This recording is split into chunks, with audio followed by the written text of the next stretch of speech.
Hola. Me llamo Rubén. Llevo más de 10 años trabajando como vigilante de seguridad. Siempre pensé que lo más peligroso a lo que me enfrentaría sería algún ladrón armado o un borracho agresivo. Pero lo que viví hace unos meses en una vieja fábrica abandonada me dejó marcado para siempre. No fue un asalto. Fue algo que no debería estar allí. Me asignaron a cuidar una nave industrial clausurada en un polígono de las afueras. Un lugar enorme, lleno de polvo, tuberías oxidadas y paredes con grafitis. Por dentro, hacía un frío antinatural, aunque fuera estuviéramos en pleno verano. Me tocaban turnos de noche. Solo. Sin cámaras, sin compañeros.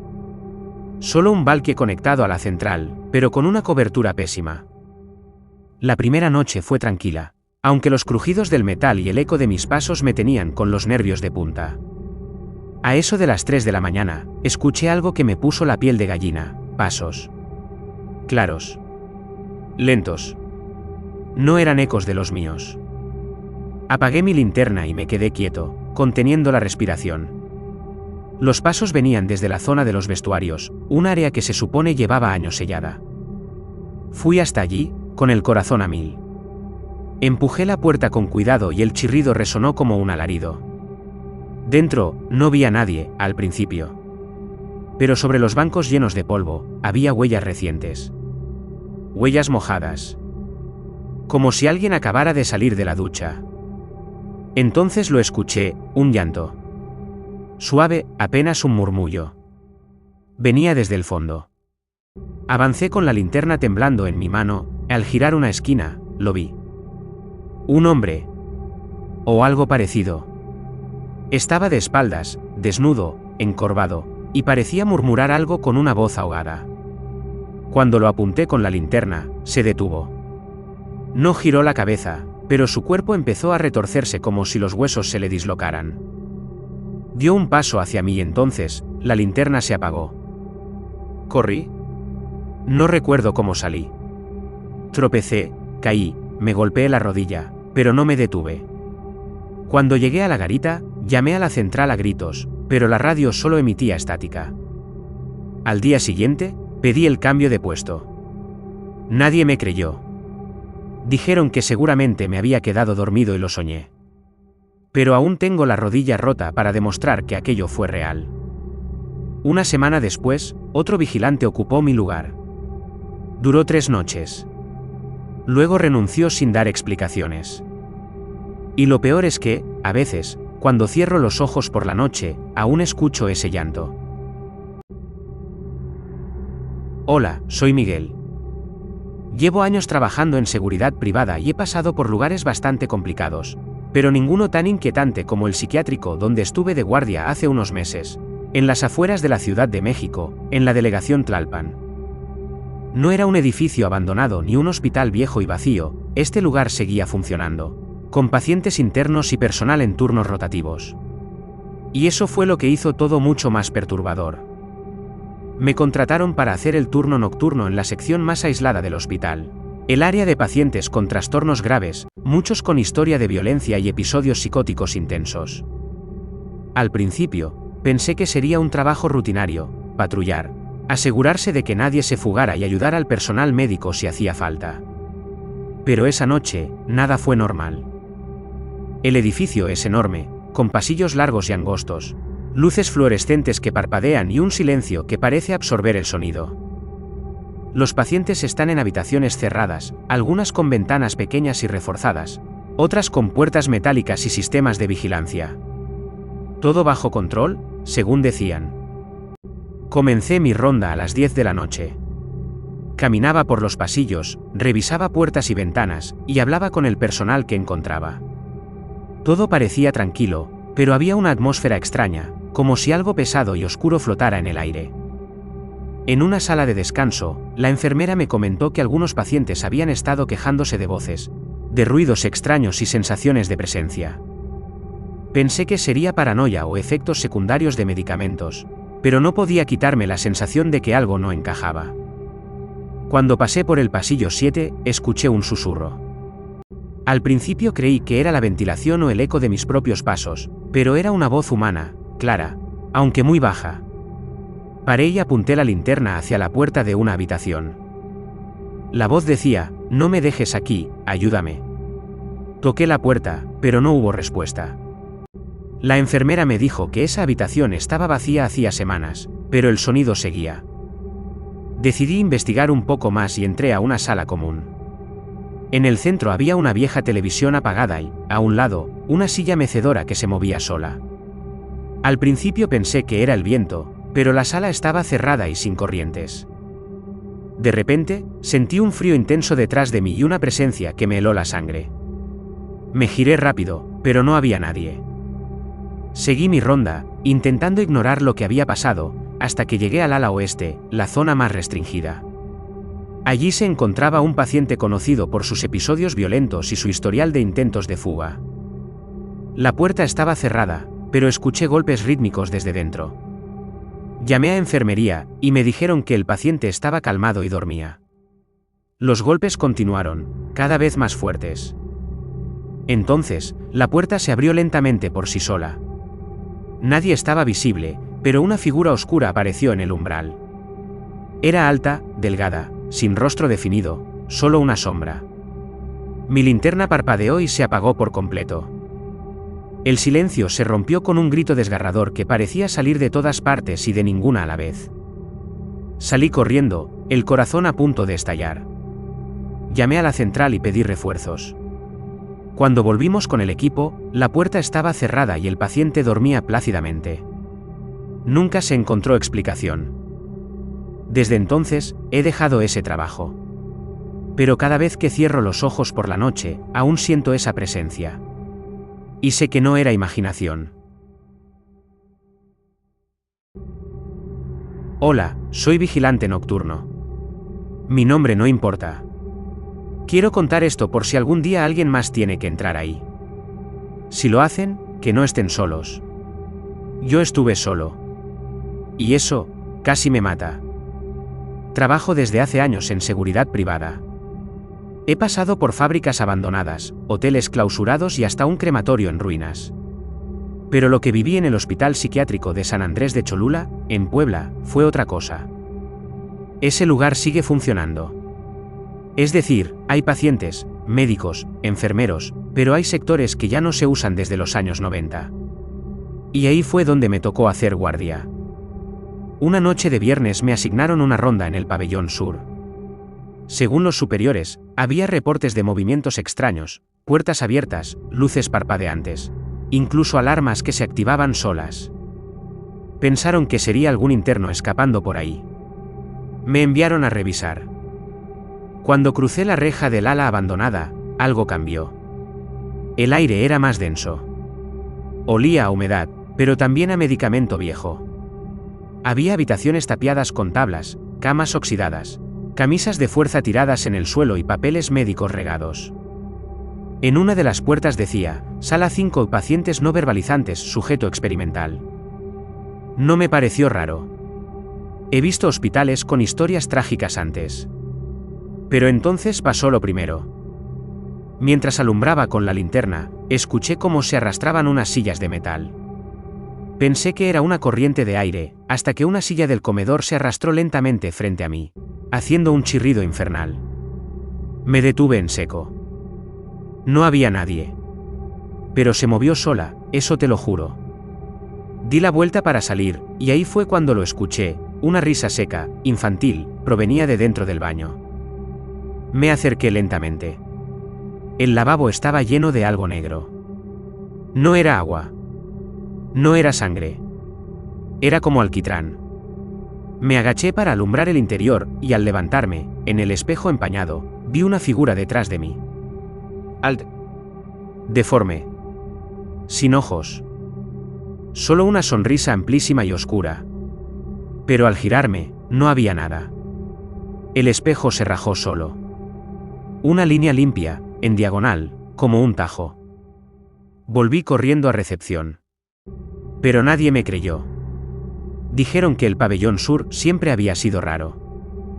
Uno de los camilleros me confesó, con miedo, que ese lugar lo cerraron porque en los años 80 hicieron tratamientos experimentales con pacientes esquizofrénicos severos. Uno murió electrocutado por error.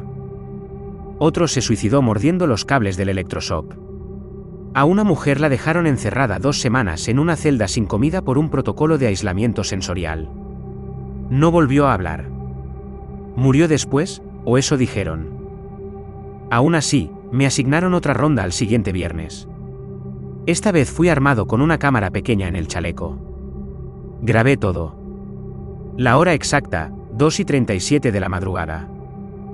Entré. Silencio absoluto. Pero la cámara empezó a fallar. Líneas blancas cruzaban la pantalla. Se oía un zumbido agudo, como de radio mal sintonizada. Cuando revisé las imágenes después, se ve lo que yo no vi en el momento.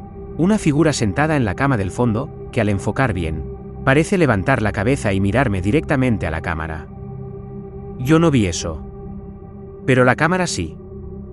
Luego pasaron las voces. Alguien me susurró. No debiste entrar, él todavía está aquí. Corrí hasta la salida, pero el pasillo parecía más largo. Como si el lugar se hubiera estirado. Caminaba y no encontraba la salida.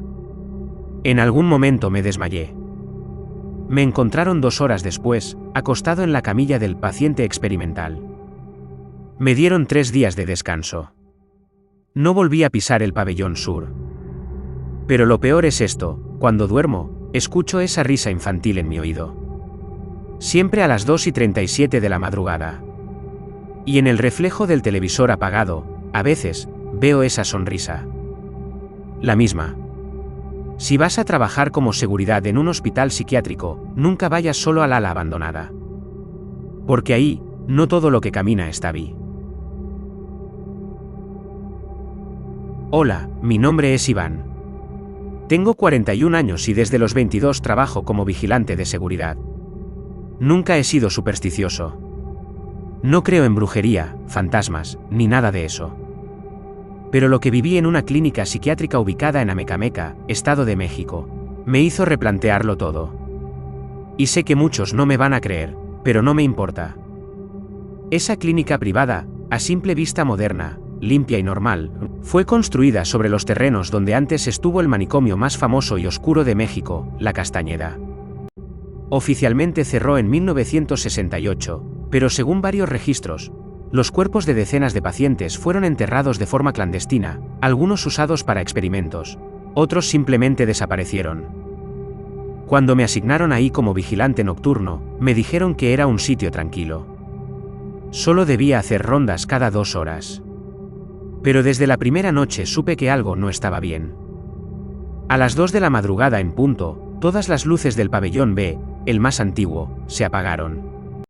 Solo ese sector. Cuando fui a revisar, sentí un cambio en el aire. Olía a cera derretida y sangre seca. En el suelo del último pasillo, encontré un círculo dibujado con tiza negra. Dentro había restos de pájaros muertos, dientes humanos y una vela apagada que todavía echaba humo. Pensé que era una broma. Pero ese sector estaba cerrado por mantenimiento, y no había registros de acceso. Volví al módulo de cámaras. En la pantalla del cuarto 9, donde no debía haber nadie, una figura con bata blanca caminaba lentamente hacia la pared, y se desvanecía dentro de ella. La imagen se distorsionó por un segundo. Cuando fui a revisar, la habitación estaba vacía, pero sobre la cama encontré escrito con algo que parecía tierra quemada. Yo nunca me fui. Esa fue solo la primera noche. Días después, empecé a tener pesadillas. Siempre era la misma figura, una mujer sin cabello, con los ojos vendados. Me susurraba palabras en un idioma que no entendía mientras me extendía la mano. De su palma salían larvas. Me despertaba empapado en sudor, como si hubiese corrido kilómetros. Una madrugada, escuché rezos cerca del almacén viejo. Fui a revisar y encontré al guardia del turno anterior, encerrado en el baño, llorando como un niño. Me dijo: estuve 20 minutos atrapado en el ascensor, y yo no lo usé. Ella subió conmigo.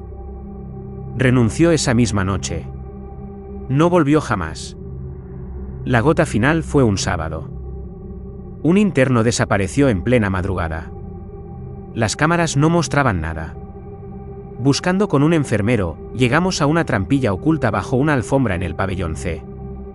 No aparecía en ningún plano. Bajamos por una escalera oxidada.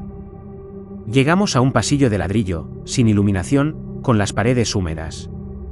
Al fondo, una cripta improvisada. En las paredes había símbolos extraños, pintados con sangre seca. Velas negras consumidas. Y al centro, un altar. Pero no era un altar religioso. Era algo más antiguo. Una figura femenina de piedra, parecida a una virgen, pero con cuernos, y a sus pies, un feto de animal momificado. En el suelo estaba el interno. Desnudo. Cubierto de marcas como si lo hubieran arañado por dentro. Reía. Una risa vacía, sin alma. Cuando lo subieron, repetía entre risas. Ella está abajo. No le gusta que recen. Le gusta el silencio. Días después apareció muerto en el tanque de agua del hospital. La cámara de ese sector se apagó justo durante esa hora. Pedí traslado.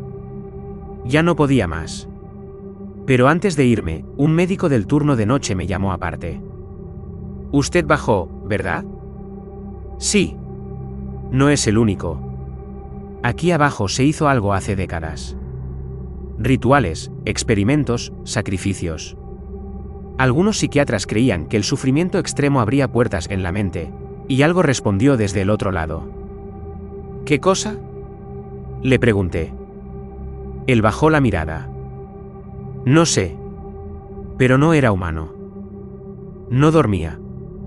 Me despertaba a las 3 y 7 de la madrugada exactas, todos los días. Mi reloj digital se reiniciaba solo.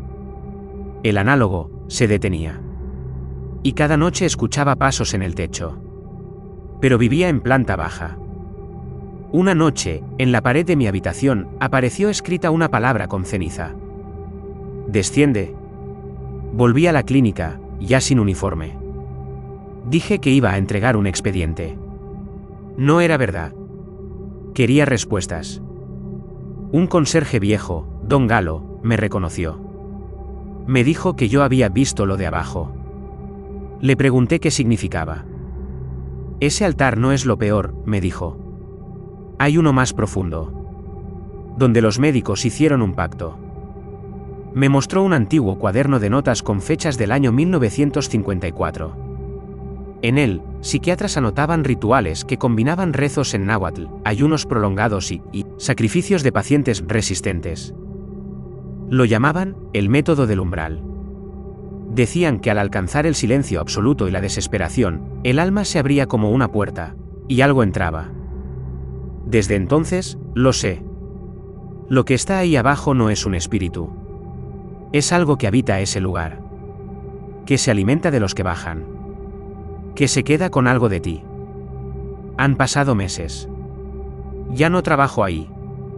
Pero a veces, cuando cierro los ojos, veo a esa mujer sin rostro. Y siempre me susurra lo mismo. Aún no has descendido lo suficiente. Hola. Me llamo Marcos, tengo 39 años. Y trabajé como vigilante nocturno en la morgue del Hospital Civil de Veracruz durante casi un año. Aguanté más que muchos, pero no porque fuera más valiente. Aguanté porque no entendía lo que pasaba. Cuando finalmente lo entendí, me fui. Lo que voy a contar no es para entretener. Lo cuento porque necesito soltarlo. Porque desde entonces, no he vuelto a dormir una noche completa. Todo empezó de forma normal. Turnos nocturnos, 3 rondas por la planta baja, cámaras funcionando, poco movimiento. La morgue tenía 2 secciones, la nueva, reformada con luz blanca y refrigeradores modernos, y la antigua, un pasillo húmedo, donde aún se usaban los depósitos metálicos con puertas oxidadas. Allí abajo, el frío no era de temperatura, era de ambiente. Un frío que te tocaba la espalda aunque llevaras chaqueta térmica. Un frío que no estaba en los sensores. La primera semana, lo más raro fue encontrar abierta una de las puertas del refrigerador viejo, cuando yo mismo la había cerrado. Pensé que era el forense, pero cuando lo comenté, solo me dijo: no, yo no bajé. Y luego murmuró: esas puertas se abren solas a veces. Pero no preguntes. Una madrugada, escuché un golpeteo seco, como si alguien tocara desde dentro una de las cámaras.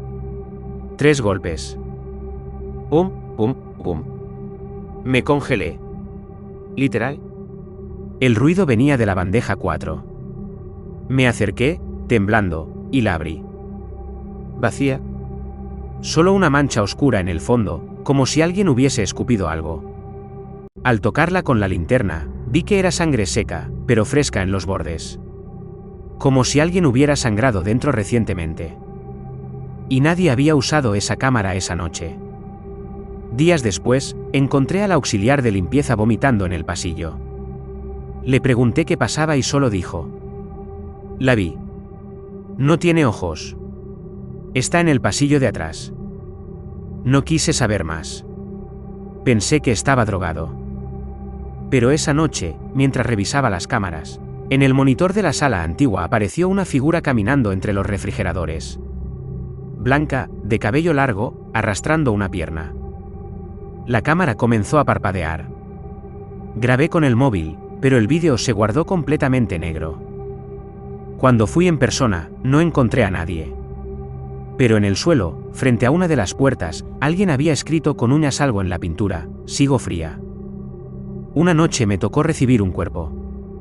Mujer, 27 años. Supuesto suicidio. Cortes en muñecas y cuello. El forense pidió dejarla en el depósito 6 hasta el examen al día siguiente. Esa madrugada, mientras hacía mi ronda, vi la luz encendida dentro del depósito. Desde fuera. No hay forma física de que eso ocurra. Las cámaras no tienen luz interna. Me acerqué, y vi algo que nunca voy a olvidar: el rostro de la mujer, con los ojos completamente abiertos, mirando hacia la puerta del refrigerador, como si supiera que yo estaba allí. Y no era una alucinación. La cámara no se había abierto, pero los párpados estaban separados. Antes, cuando la ingresamos, estaban cerrados con pegamento quirúrgico. Salí corriendo. Al día siguiente, el cuerpo ya no estaba. El forense dijo que no apareció. Que lo habían retirado sin firmar registro. Nadie entendía nada. A la semana, apareció otro caso similar. Hombre joven. Traumatismo craneal. Dicen que se cayó. Lo metieron en el depósito 4. Esa misma noche, el generador falló. Todo se apagó.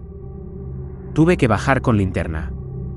Apenas abrí la puerta del área antigua, escuché lo mismo de nuevo. 3 golpes. Desde dentro. Pensé que era el pánico.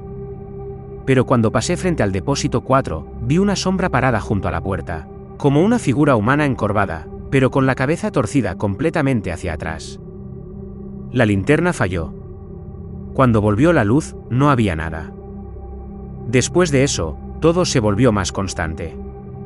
En las grabaciones aparecían figuras caminando por los pasillos. Una mujer con bata blanca. Un niño arrastrándose. Una voz que repetía: ya no tengo frío. Pero lo peor no era eso. Lo peor era el cuarto de desechos quirúrgicos. Un día, haciendo una revisión por una queja de olor, abrí la puerta sin guantes. Y vi una figura de espaldas, de pie, entre las bolsas negras. Desnuda.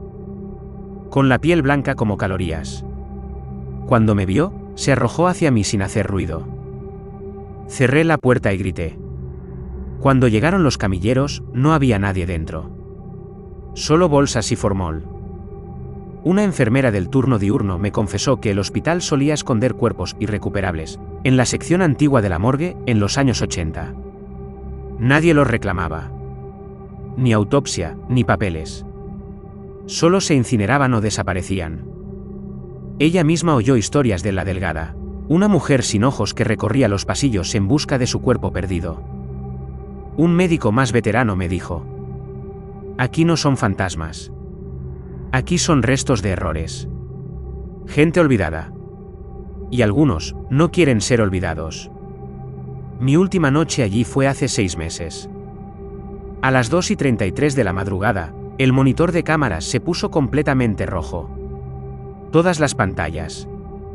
Como si ardieran. Luego, una a una, mostraron lo mismo. Mi cara.